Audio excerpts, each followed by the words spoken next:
Ambalmao ayo bismillah malikono ani malikoka ni yevewa bambara ka malikura kunafunu o wati sele bi kunafunu la kuma ba do bena talike nununka farafina sela donata nyuandamba kan samba fla ani mugani sababe sena ko war jamana kan vewa ka kunafuni dila shaka trawuri alebe keneka abena kunafuni labaw lase ama jamukan kono Mali jamana ɲɛmɔgɔw ye laseli kɛ kunu su ka dugu jɛ bi juma sɔgɔma min tɛmɛna jabarani su gale ORTM sanfɛ k'a fɔ ko Aligérie bɛnkan gafe min bolo nɔbilala san 2015 waati n'a bɛ wele ko accord d'Alger o lawaleyali k'o bɛna jɔ Mali jamana fan bɛɛ an bɛn'o lase aw ma jɛmukan kɔnɔ duniya kɛlɛyatɔnba Nations Unies ye laseli kɛ ka taa Israel jamana ma k'a fɔ k'u ka fɛɛrɛw tigɛ joona joona karogɛlɛya wali banbali min bɛ senna ni waati in na ni o bɛ ka kɛ u ni Hamasi ka finitigijɛkulu ka kɛlɛ la bande Gaza kɔnɔ ko ka u lajɔ ninnu bɛna kɛ aw ka kunnafoniw la kumaba dɔ ye ka fara kunnafoni wɛrɛw kan min bɛɛ lajɛlen bɛna tɛntɛn ni waati in na k'a lase aw ma Mariam Traoré fɛ a y'aw bisimila.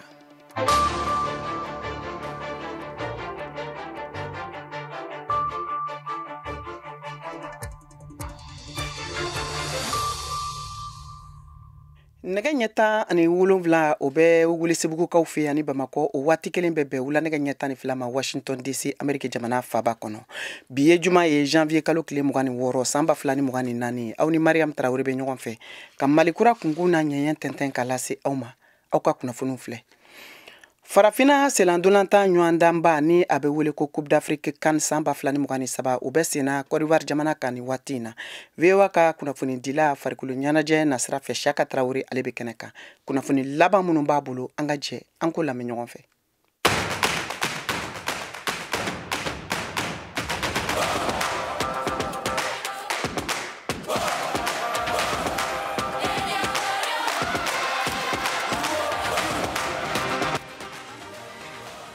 Farafina sedantolantan ɲɔgɔn kun bɛ ba ta ko bɛ sabanina n'a bɛ senna Côte d'Ivoire a 8e de finale ɲɔgɔndanw bɛ daminɛ sini sibiri janvier kalo tile 7 san 2024 na ni nɛgɛ tan 7 dana gosira Buwakɛkaw fɛ Angola ale ni Namibie bɛ ɲɔgɔn sɔrɔ ni nɛgɛ ɲɛ 20 dana gosira Abidjan Stade Félix Houphouët-Boigny na Nigeria ale ni Cameroun bɛ ɲɔgɔn sɔrɔ farafina tilebiyanfan jamana 8 jamana 16 cɛma olu bɛ na o ni yɔrɔ ta 8e de finale ɲɔgɔndan ninnu na o bɛ cɛsiri de kofɔ Nuhum Keita kunnafonidila do Bamakɔ ale ka fɔ la.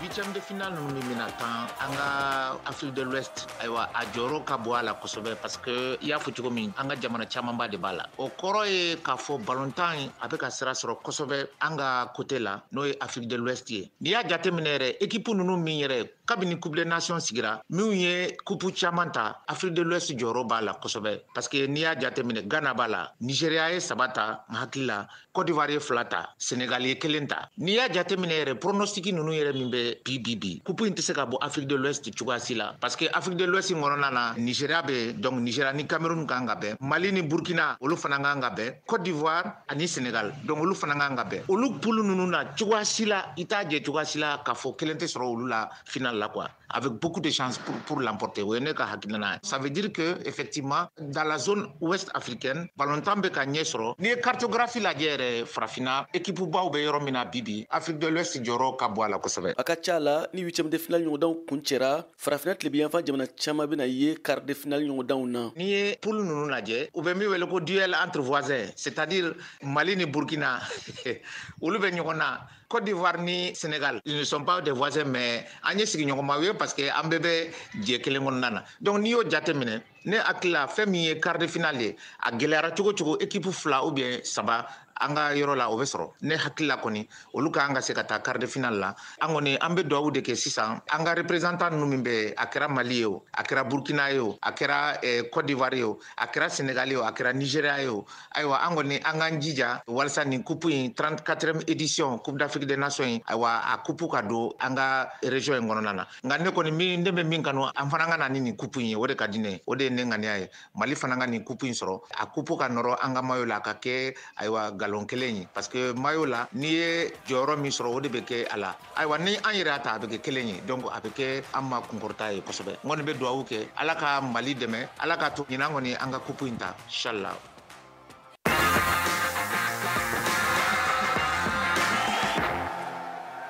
an bɛ segin ka kuma Côte d'Ivoire jatigi ka qualification kan ka taa 8e de finale la nisɔndiya ko don Côte d'Ivoire kaw bolo. Aïchatou Kone, VOA baraɲɔgɔn radio so Albayan Abidjan o kunnafonidila don an ka lamɛn.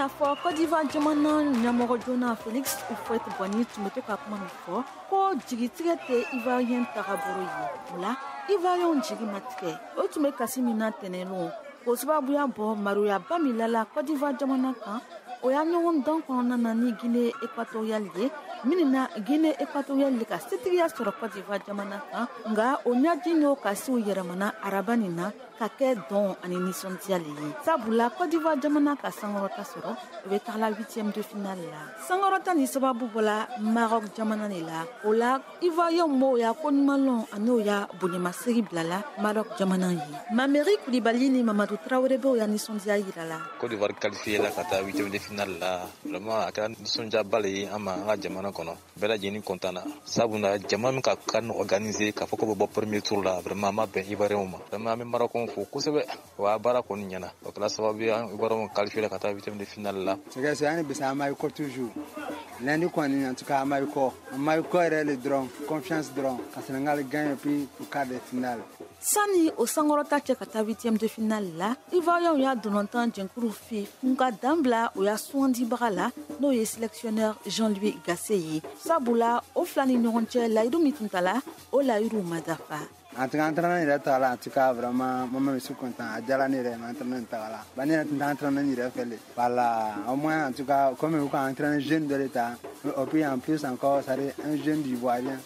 Dieu merci, en tout cas, je suis content de ça. On a défait nous qu'on fait à Bella Ginbola entraîneur là. Donc à Tagali qu'on est vraiment à Bena, on va voir on aurait qu'à y tra parce que bara mindela maman barka kanya mission mindela ma mission mania. Donc on est qu'à bara ni momana mania il va te la blalo. 8e de finale ni na tenelon. Côte d'Ivoire jamana bena ɲɔgɔn dan kɛ ni Sénégal jamana ne ye. O tɛna kɛ bara nɔgɔya ni ye sabula Sénégal jamana de kan dolantan tɛmɛ ni Marourata n'o ye a trophée ye. O fana ni k'a yira k'olu y'a laɲini ne ye trophée ni ye to olu bolo. Sénégal fana vraiment u ka ballon ka ɲi kosɛbɛ. Donc an bɛna ɲini an ka entraîneur juin fɛ min ye MS Faye ye min ka Gasset place ta essayer ka classement kɛ cogo min na pour que vraiment an bɛ se ka Sénégal o gagner cogo min na a bɛna gwɛlɛya mais a bɛ bɛn an jigi ma tigɛ ba. Jamana 16 minnu ka sankɔrɔta sɔrɔ ka taa 8e de finale la o bɛɛ y'a laɲini ye kelen ye o ye sankɔrɔta sɔrɔ fo ka taga farafinna dolantan 34 ya Marourata n'o ye trophée ye février kalo tile 11 su. VOA Bambara tɔgɔ la Abidjan, Côte d'Ivoire, kan kɛnɛ kan Siaka Traoré ka laseli don. An lamɛnnen don VOA baraɲɔgɔn radio so Albayan kan kan nin hukumu kɔnɔ. A kan bɛn kunnafoniya kɛrɛnkɛrɛnnen wɛrɛ kɛnɛ kan kan nin hukumu kɔnɔ.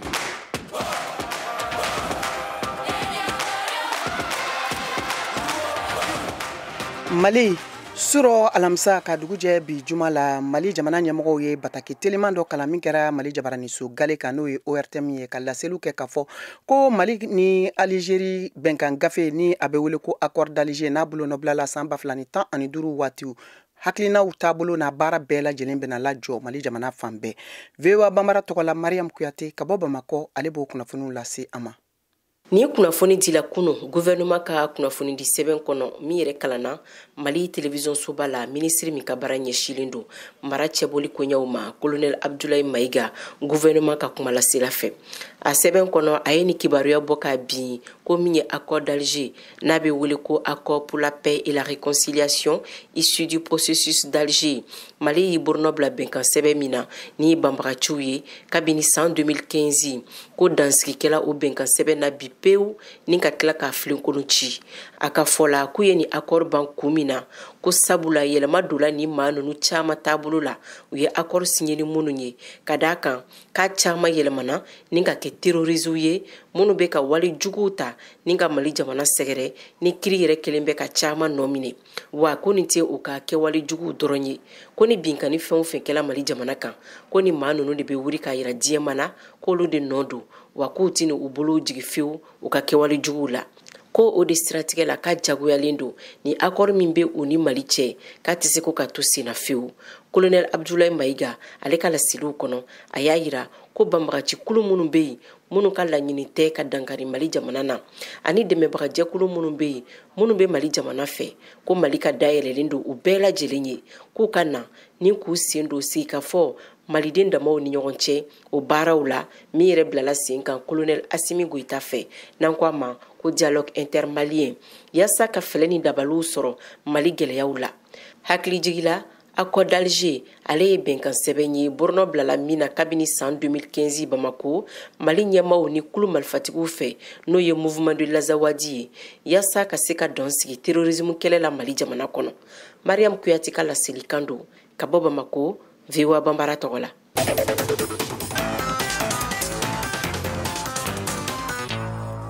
An bɛ taa ni kunnafoniw ye Niger jamana kan ka kɛɲɛ ni u ka fanga dafiri ye min kɛra kabiri juillet kalo tile 26 san 2023 a yirala k'a fɔ Niger jamana a binnen don gɛlɛyaba kɔnɔ min bɛ tali kɛ sɔrɔ yiriwali siraw ani politiki ko taabolo kan min gɛrɛntɛ sigira farafina tilebiyanfanw ka tɔnba CEDEAO fɛ. O nɔgɔnin fɛ kunnafoniw y'a yira k'a fɔ ko CEDEAO tun kɛlen don ka jagoya min bɛ senna fo ka se nin waati ma ko fo u ka jamanatigi kɔrɔ n'o ye Mohamed Bazoum ye labila walasa CEDEAO bɛ gɛrɛntɛ wuli ka bɔ u kan. O kama CEDEAO ka kulu dɔ tun ye wulikajɔw daminɛ kunu alamisa minnu ni olu tun b'a fɛ ka bɔ Abuja ka taa Niger jamana kan nka yirala k'a fɔ ko pankuluko sira gɛlɛya dɔw kɛra sababu ye ni k'u ka taama ɲɔngiri ka taa Niger jamana kɔnɔna la. Ka tɛmɛ ni kunnafoniw ye farafina jamanaw kɔnɔna la Ameriki jamana ka ciladen Anthony Blinken bɛ tile damadɔ taama la min daminɛna kabiri kunɲɔgɔn daminɛ in na min senfɛ a ye wulikajɔ kɛ ka taa Cap Vert jamana kan ka taa Côte d'Ivoire jamana ani Angola. A ka taamaw kumaɲɔgɔnya senfɛ a ye a yira k'a fɔ ko hakilina kelen o de bɛ États-Unis jamana la ka taa farafina gunkan jamanaw ma min bɛ kɛ ni dɛmɛ ani wulikajɔ siraw ye lakanako o fanfɛyɔrɔ la ko hali ni k'a sɔrɔ farafina gunkana tilebiyanfan jamana dɔw bɛ yen minnu kɛlen don k'u bolo di nin waati in na Rusila jamana ani Chine jamana ma. An bɛ tɛmɛ ni kunnafoniw ye. An bɛ taa Mali kɔnɔna na hali bi a yirala k'a fɔ accord d'Alger bolonɔbilali o kɔni bɔra ma min ni a kunnafoni dira jamana ɲɛmɔgɔw fɛ k'a latɛmɛ jabaraniso gale kan k'a fɔ ko fɛn min ye accord d'Alger ye min bolonɔbilala san 2015 waatiw bɛna lajɔ a lawaleyali Mali jamana fan bɛɛ.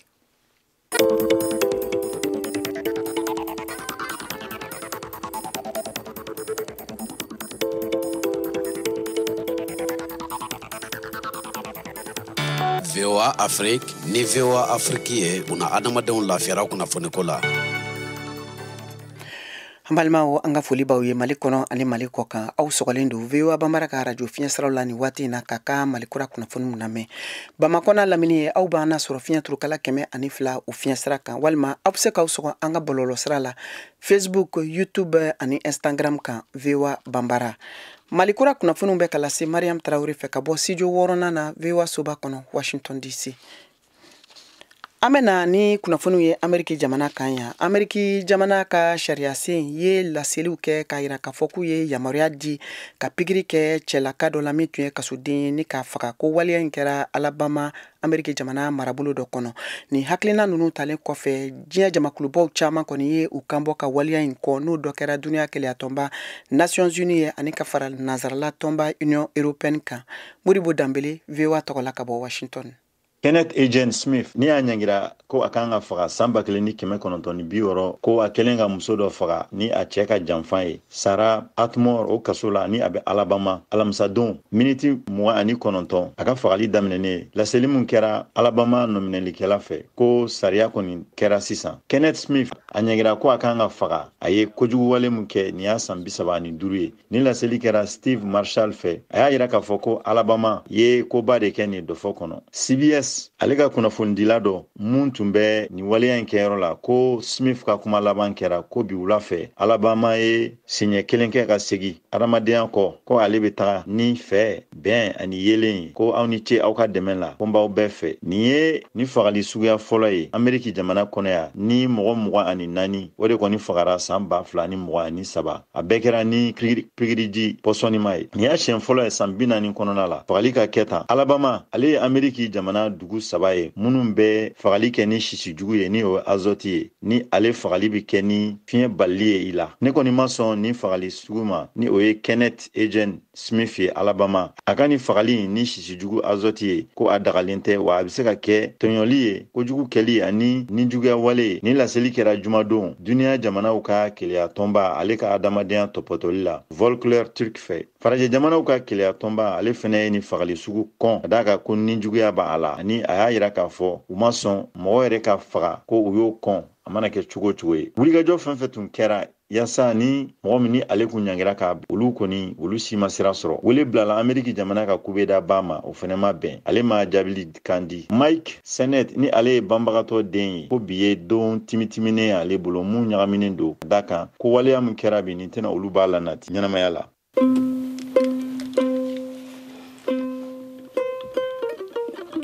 Nakama dogo Mali kura au nakama dogo nyana nakama dogo Mali kura yo au nakante dogo nyana Washington konona na yano au nakama dogo nyana nakama ni duga jabi usigilen filɛ au nakama dogo nyana de nakama dogo kayatu yo au nakama dogo nyana nakama dogo Mariamu yo au nakama dogo nyana nakama dogo Modibo au nakama dogo nyana nakama dogo Mamedi yo au nakama dogo nyana nakama ni duga jabi sigilen filɛ inakama dogo nyana juma sɔgɔma duniya keleyatɔnba Nations Unies ye kangarida kan bila ani ka wele kan gɛlɛn bila joona ka taa Israel jamana ɲɛmɔgɔw ma ka fɔ k'u ka ka fɛɛrɛ ni dabali bɛɛ lajɛlen tigɛ karo gɛlɛya ani ningɛlɛya wale min bɛ ka kɛ bande Gaza la kɛlɛ sababuya la min bɛ senna u ka jamana finitigiw ni Hamasi finitigi jɛkulu cɛ ko ka u lajɔ Mohamed Toure VOA tɔgɔla ale b'o kunnafoniw lase an ma Duniya kiritigɛsoba ICG fana y'a jira ko Israel kan ka adamadenya dɛmɛni kɔrɔtɔlen nɔgɔya Gaza. O kɛra kiritigɛba ye min kɛra ko dɔ la min ye diɲɛ bɛɛ hakili sama. Kiritigɛso min sigilen bɛ La Haye o y'a jira ko Israel kan ka fɛn bɛɛ kɛ walasa ka wale bɛɛ kɛlɛli bali min bɛ don siya faga bɛnkan kɔnɔ. Farafina woroduguyanfan tun ye kiritigɛ wale dɔ kɛ Israel kama ka jalaki ko a ye san 1948 duniya kɛlɛyatɔn ka mɔgɔ faga bɛnkan tiɲɛ min sigira sen kan diɲɛ kɛlɛba filanan n'o ye Holocaust n'an b'o wele ko lahudiya siya fagali masiba buguri kɔnɔ. Jamanakuntigi Cyril Ramaphosa ni farafina woroduguyanfan fangatigiw politikiw ka lajɛba ye nisɔndiyaba lawuli o latigɛ nin kɔfɛ. Jamana kɔkan ko ministriw y'o tanu ko se sɔrɔli latigɛlen. Israel fanga ɲɛmɔgɔ Benjamin Netanyahu ye o latigɛ nin sɔsɔ. Israel's commitment to international law is unwavering. K'a fɔ ko a ye jatigɛ wale. Netanyahu tun y'a jira ka tɛmɛ ko a t'a miiri ko a sirilen bɛ kiritigɛso la k'a fɔ ko mɔgɔ si tɛna an bali. La Haye walima Acts of Evil n'o ye terejugu bolofara ye walima mɔgɔ wɛrɛ. Hamas ye nin latigɛ nin tanu ko yɛrɛlabɔli nafama min bɛ se ka kɛ sababu ye ka Israel faranfasi ani k'a ka kojugu bɔ kɛnɛ kan Gaza.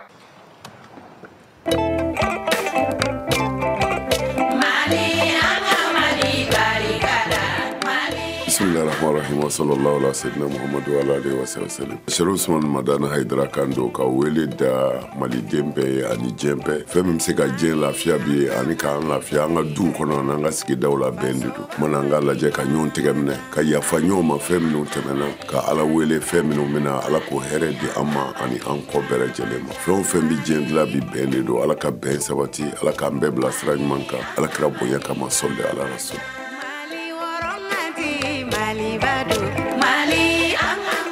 Seko ani dɔnko nasiraw fɛ an bɛ taa Burkina Faso jamana kan baw sinankunya o jatilen don kosɛbɛ u ka danbe kobaw fɛ min bɛ Burkina Faso tarigu kɔnɔ wa ko o hakilina ninnu taabolo dɔ bɛ se ka kɛ sababu ye fitinɛ min bɛ u ka jamana kɔnɔ ani bɛnbaliya sigikafɔ bɛ se ka na jamanadenw ni ɲɔgɔn cɛ cogo min na ka kɛ o taabolo dɔ ye. Nin kɛra VOA ka kunnafonidila Kader Traoré ka laseliw ye min senfɛ a ye sɛgɛsɛgɛliw kɛ Bobo Julasokaw fɛ ka kuma di Bobo Julasoka dɔw ma.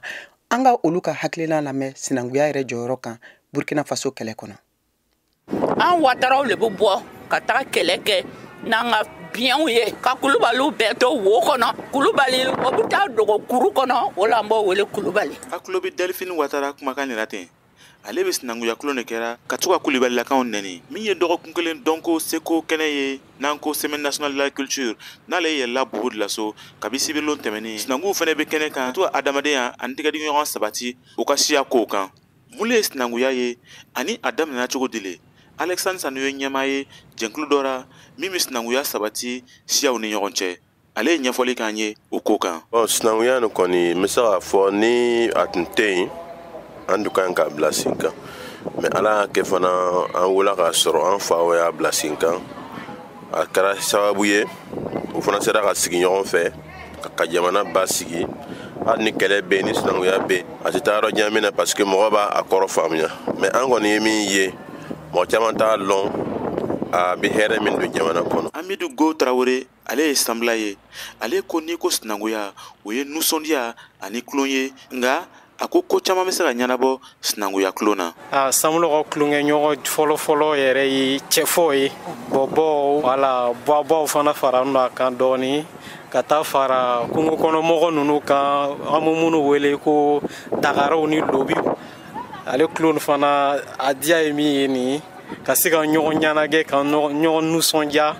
ka an bolo don ɲɔgɔn bolo komi an ti siya kelen ten nin u b'a yira k'a fɔ ko bɛn ka di an ɲɔgɔn cɛ wala ale le sinankuya yɛrɛ ja ye ni ko y'i sɔrɔ ten i taara an ka sinankuruw ka dugura sinankuya sira kan i bɛ se ka kulon kɛ ko nin bɛ ɲɛnabɔ joona joona quoi an ka sinankuruw y'an ka baaradenw ye an bɛ tila ka jɔnya yɛrɛ fara kan quoi. Tata Ouattara sisanga sera san 60 ɲɔgɔnna ma nka n'i y'ale ye a bɛ sinankuya kulon kɛra i b'a fɔ ko denmisɛnnin don a ko min yɛrɛ y'a diya ye i b'i sinankun nɛni a tɛ se ka foyi kɛra hali n'a sɔrɔ fanga b'a la ka tɛmɛ e kan. An ka sinankun bɔ a b'a naloma ninnu ye o tɛ foyi lɔ ɲɛ woro a tɛ dɔrɔkɔrɔ bibagaw lɔ nalomaw lɔ ka taa o mama cɛra fo ka na se bi ma. N'a sɔrɔla sinankuya sira kan kulon bɛ se ka don siyaw ni ɲɔgɔn cɛ mun le sera ka na siya woloma kɛlɛ ma an min wele ko extrémisme violent en rapport avec l'ethnie. Alexandre Sanu min ka jɛnkulu bɛ baara kɛ ka taa bɛnbɛnbɛnw yaalali kan siyaw ni ɲɔgɔn cɛ ale ko a ye faamuyali ko ɲɛnama kɛ nin ko nin senkɔrɔ min bɛ se k'a to an ka bɛnkanni wale kow kɛlɛ. Terrorisme ni ko nin bɛɛ ni mɔgɔ tun y'a faamuya ka ɲɛ a tun bɛ se ka kɛ mɛ a tɛ se nin ma donc an kɔni b'a ɲini mɔgɔ ka sinankuya ta n'o bolo fila ye parce que an ka kɔrɔlen ko an b'a bɛɛ ta ka fili ko Suntana ko lo ko a tigi ɲɛ ma yɛlɛ ka sɔrɔ o tɛ ale le yɛrɛ le b'a yira k'a fɔ k'an ye farafin ye mɛ n'an tun y'a ta an bɛ yɔrɔ min na bi an bɛ min fɔ na an tɛna fɔ. N'a sɔrɔ ko jɛnkulu maramafɛn tigilamaw fana ye anw dɔw le ye n'an tun y'an tintin an ka laadako ani an ka kokɔrɔw kan o tun bɛ se ka kɛ fɛɛrɛ ye min bɛ se k'a to an ka bɛnkanni walew kɛlɛ ka bɔ an ka sigidaw ra k'a kɛ tigɛdiɲɔgɔnma ani kulon ye siyaw ni ɲɔgɔn cɛ. Nin tun ye Kadaye Traoré kumakan ye ka bɔ bureau de la so SNC ra Burkina Faso.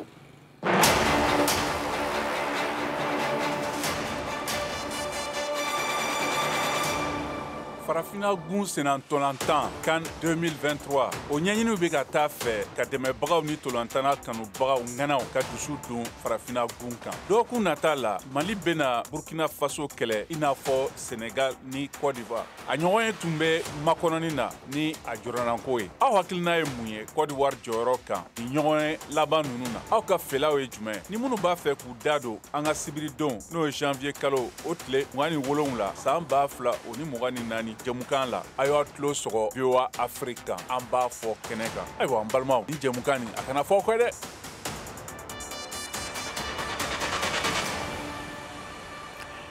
Juma o ye musow ka don ye VOA Bambara ka Malikura kunnafoniw kɔnɔna la o kama bi juma an bɛ taa Segu mara la musow ka geseda yɔrɔba dɔ min bɛ wele ko ɲelini u ka baaraw bɛnnen don geseda ma walasa ka se ka Mali yɛrɛ ka finikɔrɔw olu don ba la VOA ka kunnafonidila Nabu Cero ale wulila ka se u ma Segu mara la an k'o kunnafoniw lamɛn.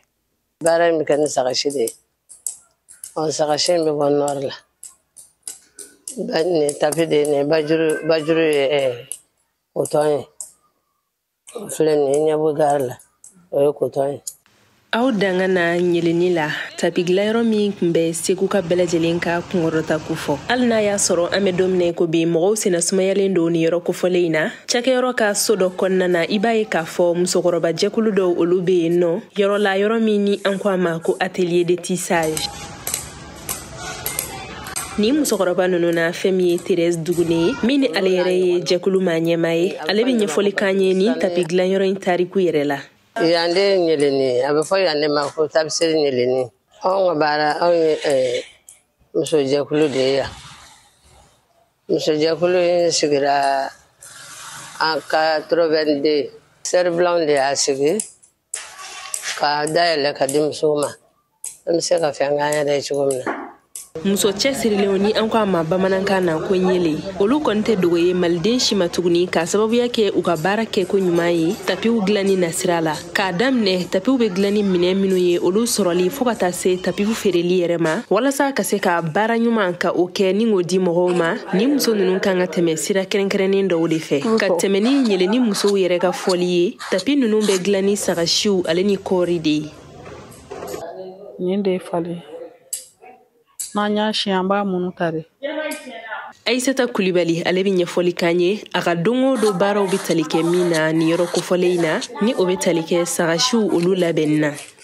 Ne bɛ na a bɛ san 17 ne ni baaraw ɲɔgɔn cɛ foyi t'an cɛ ni donna ni ti min dɔn mun bi yan olu b'a ɲɛ jira o y'a degeli yɛrɛ ye sisan siyɛnni yɛrɛ